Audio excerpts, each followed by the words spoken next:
नमस्कार। George Bernard Shaw का एक कथन है कि पढ़ना सब जानते हैं। पढ़ना सब जानते हैं, मगर क्या पढ़ना है और कैसे पढ़ना है ये बहुत कम लोग जानते हैं। और जो जीवन में ये जान जाते हैं कि क्या पढ़ना है और कैसे पढ़ना है, दूसरे शब्दों में कहूँ तो क्या पढ़ना है और क्या छोड़ना है, ये प्रतियोगी परीक्षा में आना बहुत ज़्यादा ज़रूरी है। दोस्तों, सारे जो प्रतियोगी छात्र है कमोबेश एक जैसी किताब पढ़ते हैं। आपने डीडी बासु पढ़ी, उन्होंने डीडी बासु पढ़ी।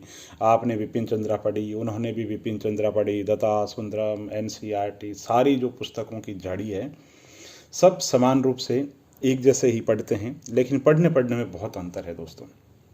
तो आज जो वीडियो है वो इस टॉपिक पर ही है कि पढ़ना कैसे है। चूँकि मैं लेखन कार्य से लंबे समय से जुड़ा हुआ हूँ, तो मैं आपके साथ मेरे जो विचार है वो साझा करना चाहूँगा और आपके लिए बहुत ज़्यादा उपयोगी होंगे। दोस्तों, हम किताब पढ़ते हैं तो बहुत सी किताबों में, लगभग सारी पुस्तकों में प्रारंभिक स्तर पे एक भूमिका चयनात्मक या प्रस्तावना टाइप के अंदर एक इंट्रोडक्शन होता है। उसमें ना तो कोई फैक्ट होता है, चीज़ों को समझ के लिए। तो आप फर्स्ट टाइम किसी भी किताब को पढ़ रहे हैं तो उसको फर्स्ट टाइम ज़रूर पढ़ लीजिए, लेकिन सेकंड टाइम उसको पढ़ने की ज़रूरत नहीं है। तो इसके लिए ज़रूरी क्या है? इसके लिए ज़रूरी है आपके हाथों में मार्कर हो, तो किताब आपने पढ़ी। जैसे एक छोटा सा टॉपिक हो गया कि भारत का नियंत्रक महालेखा परीक्षक, ये चैप्टर अपन पढ़ रहे हैं, लक्ष्मीकांत से पढ़ रहे हैं, किसी भी किताब से पढ़ रहे हैं। अब होगा क्या, प्रारंभिक जो परिचय होगा, जो इंट्रोडक्शन होगा, उसमें ये लिखेगा कि सार्वजनिक वित्त पर नियंत्रण रखने में बहुत सारी संस्थाएं, बहुत सारी एजेंसियां काम करती है, उनमें से नियंत्रक महालेखा परीक्षक है ना। तो यहाँ कोई तथ्य नहीं मिल रहा आपको। तथ्य कहाँ से मिल रहा है? जब शुरुआत होती है तो पहला कथन आता है कि साहब ब्रिटेन से लिया गया, तो उसको अंडरलाइन कर दो। लिया गया को भी छोड़ दो, आप ब्रिटेन पे उस पर मार्क कर दीजिए। फिर आप बता दीजिए किस अधिनियम के तहत लिया गया, तो 1919 का अधिनियम आए तो उसको कर दो। ठीक है। प्रथम सीएजी कौन थे, तो आप उसको अंडरलाइन कर दीजिए, नरहरि राव। ठीक है। फिर उसकी पृष्ठभूमि क्या थी, ब्रिटिश काल के अंदर उसकी क्या पृष्ठभूमि थी, उसमें से कोई फैक्ट मिलता है तो हल्का सा उसको अंडरलाइन कर दीजिए।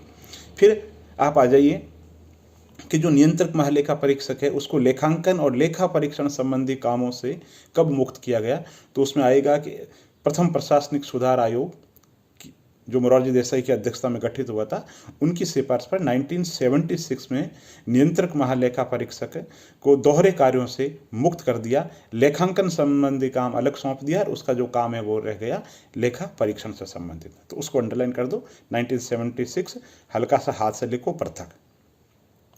उसके बाद के अंदर आप लिखो, अगर किसी गाइड के अंदर है या लिखा हुआ कि इसको फायदे क्या हुआ है, दोनों को अलग अलग कर देने के क्या फायदे हो गए, तो फायदे के अंदर बताओ समय की बचत। तो इससे समय की बचत नहीं, ओनली समय की बचत जो है उसको आप बोल्ड कर दो। विशेषज्ञता, तो विशेषज्ञता शब्द को आप बोल्ड कर दो। उसके बाद में नियंत्रक महालेखा परीक्षक का जो काम है, तो उसमें बहुत एक लंबा इंट्रोडक्शन होता है, 2 पेज होंगे अगर बड़ी कोई गाइड है, बहुत बड़ी पुस्तक है, तो उसमें जो सार निकले, इफिशियंसी, तो कार्यकुशलता, मितव्यता, एक शब्द आएगा, ये देखा जाएगा, ये वो, उसमें एक शब्द होता वेदता, तो वेदता जो शब्द है उस पर देख लो आप। ठीक है।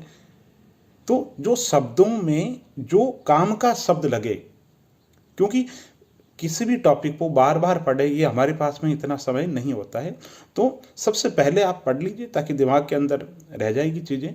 तो बाद में जब दोबारा पढ़ेंगे तो आपके पास में समय की बचत के लिए मटेरियल थोड़ा सा कम हो जाएगा और आप आसानी से पढ़ पाओगे। तो पहले स्तर पे आपने क्या किया, पूरी किताब पढ़ी। दूसरे स्तर पे क्या कर दिया, उनको सॉर्ट कर दिया।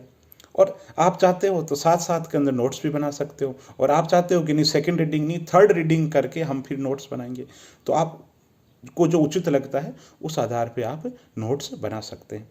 तो फिर नियंत्रक महालेखा परीक्षक के कार्य हो गए। फिर नियंत्रक महालेखा परीक्षक की जो पद है उसकी आलोचना है। अब कहता नियंत्रक महालेखा परीक्षक सांप तो चला जाता है, लाठी जो जिसने पैसे खर्च करने थे वो कर दिए, कुछ सालों बाद में उसकी ऑडिटिंग होती है, उनका कोई मतलब नहीं रहता है। तो एक छोटा सा वर्ड आपने दे दिया, पोस्टमार्टम। पोस्टमार्टम रिपोर्ट का मतलब ही यही है ना। पूरी व्याख्या करके फिर किताब में लिखा है ये पोस्टमार्टम है, तो आप वहाँ उस पोस्टमार्टम जो शब्द है आप उसको हाईलाइट कर दीजिए, पोस्टमार्टम। ठीक है। अब एप्पल भी नाम के जैसे विचारक हुए, वो कहते हैं साहब ये ब्रिटिश लेगेसी है, ये ब्रिटिश शासन की जो है उसकी ये है, तो इस तरीके की आलोचना है। तो एक जो भी शब्द आए, औपनिवेशिक विरासत, बस औपनिवेशिक विरासत है आपके लिए पर्याप्त है। क्यों? प्रारंभिक परीक्षा के लिए तथ्य मिल गया, और मुख्य परीक्षा के लिए जो मेटेरियल है ऑलरेडी आप उसको, जो आपके पास में है, तो आपको उसको साथ में कर रहे हो।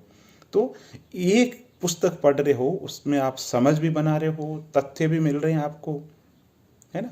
अब आपको लगे आपने पुस्तक पढ़ ली, सेकंड रीडिंग हो गई, उसके नोट्स होंगे, अब आपको लगता है कि नहीं इस विषय पे थोड़ा मटेरियल कम है, तो और कोई पुस्तक और कहीं से जो भी मटेरियल है वो आप ले सकते हैं।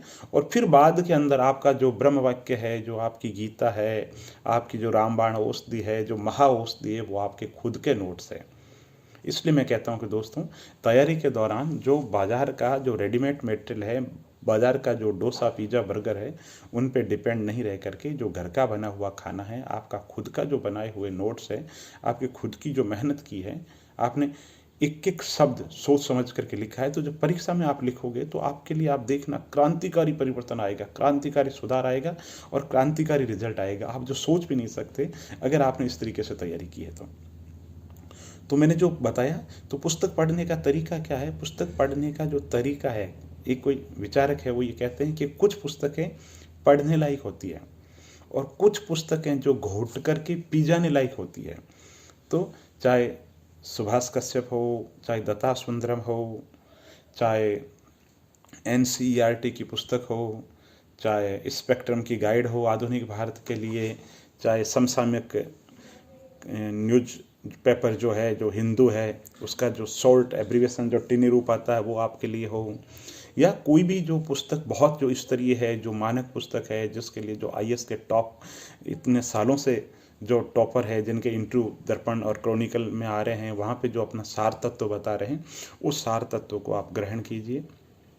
और अगर ये वीडियो अच्छा लगे तो लाइक कीजिए, चैनल को सब्सक्राइब कीजिए।